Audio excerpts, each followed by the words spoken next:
Chapter 4: Operation of your mental picture. The operation of a large telephone system may be used as a simile. The main or head central subdivides itself into many branch centrals, every branch being in direct connection with its source, and each individual branch recognizing the source of its existence, reports all things to its central head. Therefore, when assistance of any nature is required, new supplies, difficult repairs to be done or what not, the branch in need goes at once to its central head. It would not think of referring its difficulties, or its successes, to the main central of a telegraph system, though they belong to the same organization. These different branch centrals know that the only remedy for any difficulty must come from the central out of which they were projected. If we, as individual branches of the universal mind, would refer our difficulties in the same confident manner to the source from which we were projected, and use the remedies that it has provided, we would realize what Jesus meant when he said, "Ask and ye shall receive." Our every equipment would be met. Surely the Father must supply the child. The trunk of the tree cannot fail to provide for its branches. Everything animate or inanimate is called into existence or outstandingness by a power which itself does not stand out. The power that creates the mental picture, the originating spirit substance of your pictured desire, does not stand out. It projects the substance of itself that is a solidified counterpart of itself, while it remains invisible to the physical eye. Only those will ever appreciate the value of visualizing who are able to realize Paul's meaning when he said, "The worlds were formed by the word of God. Things which are seen are not made of things which do appear." There is nothing unusual or mysterious in the idea of your pictured desire coming into material evidence. It is the working of a universal natural law. The world was projected by the self-contemplation of the universal mind, and this same action is taking place in its individualized branch, which is the mind of man. Everything in the whole world has its beginning in mind and comes into existence in exactly the same manner, from the hat on your head to the boots on your feet. All are projected thoughts, solidified. Your personal advance in evolution depends upon your right use of the power of visualizing, and your use of it depends on whether you recognize that you, yourself, are a particular center through and in which the originating spirit is finding ever new expression for potentialities already existing within itself. This is evolution. This continual unfolding of existing though outwardly invisible things. Your mental picture is the force of attraction that evolves and combines the originating substance into specific shape. Your picture is the combining and evolving powerhouse, so to speak, through which the originating creative spirit expressed itself. Its creative action is limitless, without beginning and without end, and always progressive and orderly. It proceeds stage by stage, each stage being a necessary preparation for the one to follow. Now let us see if we can get an idea of the different stages by which the things in the world have come to be. Troward says, if we can get at the working principle which is producing these results, we can very quickly and easily give it personal application. First, we find that the thought of originating life or spirit about itself is its simple awareness of its own being, and this produced a primary ether, a universal substance out of which everything in the world must grow. Troward also tells us that, though this awareness of being is a necessary foundation for any further possibilities, it is not much to talk about. It is the same with individualized spirit, which is yourself. Before you would entertain the idea of making a mental picture of your desire as being at all practical, you must have some idea of your being, of your I am, and just as soon as you are conscious of your I am-ness, you begin to wish to enjoy the freedom which this consciousness suggests. You want to do more and be more, and as you fulfill this desire within yourself, localized spirit begins conscious activities in you. The thing you are most concerned with is the specific action of the creative spirit of life, universal mind specialized. The localized God germ in you is your personality, your individuality, and since the joy of absolute freedom is the inherent nature of this God germ, it is natural that it should endeavor to enjoy itself through its specific center. And as you grow in the comprehension that your being, your individuality, is God particularizing himself, you naturally develop divine tendencies. You want to enjoy life and liberty. You want freedom in your affairs as well as in your consciousness, and it is natural that you should. Always with this progressive wish there is a faint thought picture. As your wish and your recognition grow into an intense desire, this desire becomes a clear mental picture. For example, a young lady studying music wishes she had a piano in order to practice at home. She wants the piano so much that she can mentally see it in one of the rooms. She holds the picture of the piano and indulges in the mental reflection of the pleasure and advantage it will be to have the piano in the corner of the living room. One day she finds it there just as she had pictured it. As you grow in understanding as to who you are, where you came from, and what the purpose of your being is, how you are to fulfill the purpose for which you were intended, you will more and more afford a center through which the creative spirit of life can enjoy itself. And you will realize that there can be but one creative process filling all space, which is the same in its potentiality whether universal or individual. Furthermore, all that there is, whether on the plane of the visible or invisible, had its origin in the localized action of thought or a mental picture, and this includes yourself, because you are universal spirit localized, and the same creative action is taking place through you.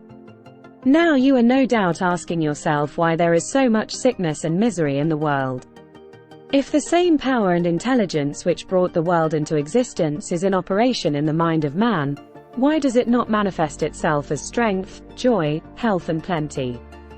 If one can have one's desires fulfilled by simply making a mental picture of that desire, holding on to it with the will, and doing without anxiety, on the outward plane, whatever seems necessary to bring the desire into fulfillment, then there seems no reason for the existence of sickness and poverty. Surely no one desires either. The first reason is that few persons will take the trouble to inquire into the working principle of the laws of life. If they did, they would soon convince themselves that there is no necessity for the sickness and poverty that we see about us. They would realize that visualizing is a principle and not a fallacy. There are a few who have found it worthwhile to study this simple, though absolutely unfailing law that will deliver them from bondage. However, the race as a whole is not willing to give the time required for this study. It is either too simple, or too difficult. They may make a picture of their desire with some little understanding of visualizing for a day or two, but more frequently it is for an hour or so. But if you will insist upon mentally seeing yourself surrounded by things and conditions as you wish them to be, you will understand that the creative energy sends its plastic substance in the direction indicated by the tendency of your thoughts. Herein lies the advantage of holding your thought in the form of a mental picture. The more enthusiasm and faith you are able to put into your picture, the more quickly it will come into visible form, and your enthusiasm is increased by keeping your desire secret.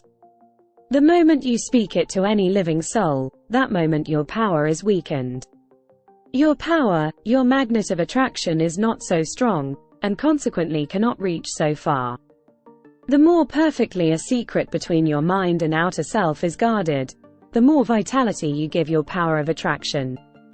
One tells one's troubles to weaken them, to get them off one's mind, and when a thought is given out, its power is dissipated. Talk it over with yourself, and even write it down and at once destroy the paper.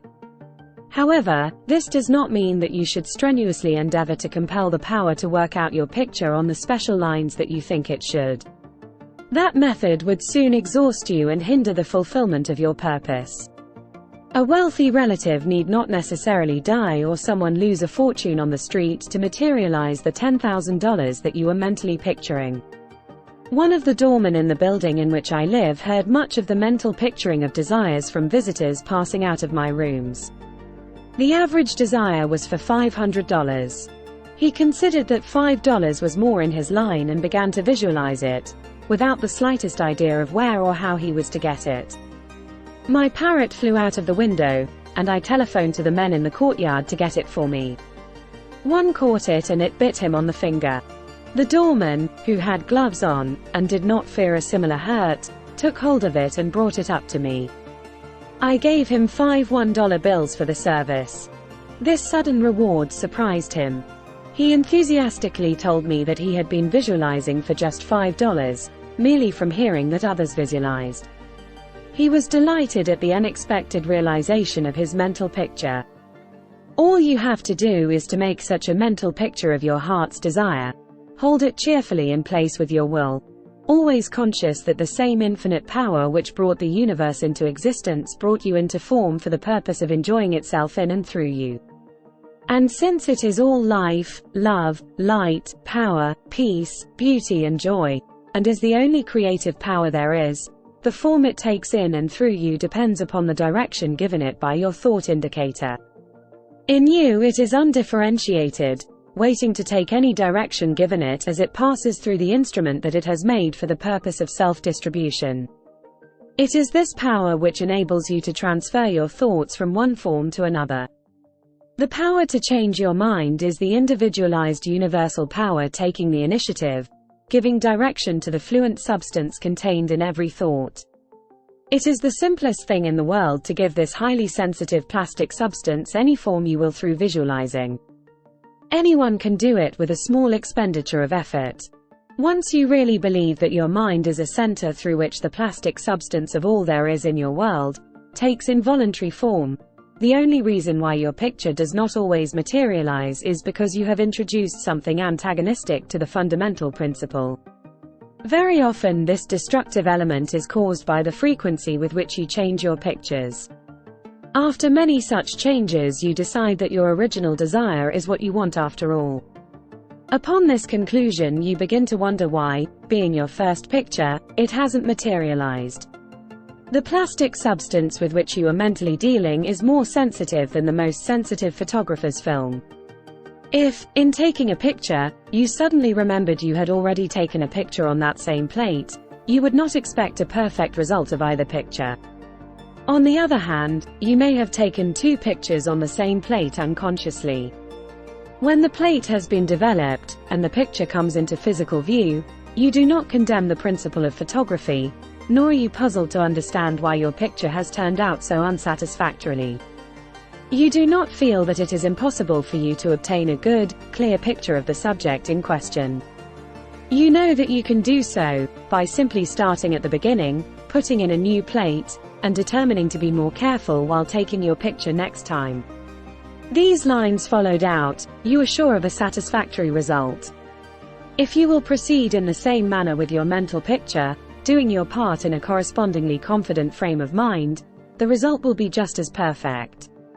The laws of visualizing are as infallible as the laws governing photography. In fact, photography is the outcome of visualizing. Again, your results in visualizing and your desires may be imperfect or delayed through the misuse of this power, owing to the thought that the fulfillment of your desire is contingent upon certain persons or conditions. The originating principle is not in any way dependent upon any person, place or thing. It has no past and knows no future. The law is that the originating creative principle of life is the universal here and everlasting now. It creates its own vehicles through which to operate. Therefore, past experience has no bearing upon your present picture. So do not try to obtain your desire through a channel that may not be natural for it, even though it may seem reasonable to you. Your feeling should be that the thing, or the consciousness which you so much desire, is normal and natural, a part of yourself, a form for your evolution. If you can do this, there is no power to prevent your enjoying the fulfillment of the picture you have in hand, or any other.